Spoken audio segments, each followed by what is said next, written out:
Customer loyalty cards.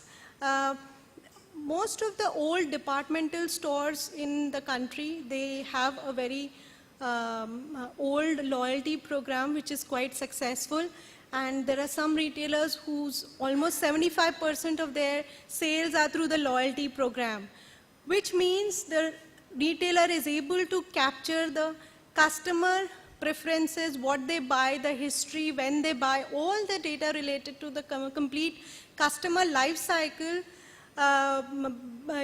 based on the customer loyalty card. Now this important data can actually be used for a lot of promotions and schemes and offerings. And I feel though a lot of guys are doing work in this area, there's a lot more to be done, and a lot of technical tools are coming into the market which will enable target marketing, finding out who are the people who are going to probably stop doing business with us, or who are the probable people who may are the right people for upscale. Things like that are possible, and it's an area for exploration.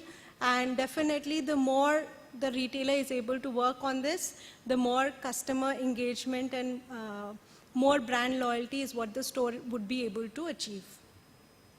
The last is data mining and analytics. Again, 52% of the retailers mentioned that they have implemented it. 17% mentioned that they have implemented it in less than 50% of their stores. And the remaining, about 30%, are yet to explore this particular area.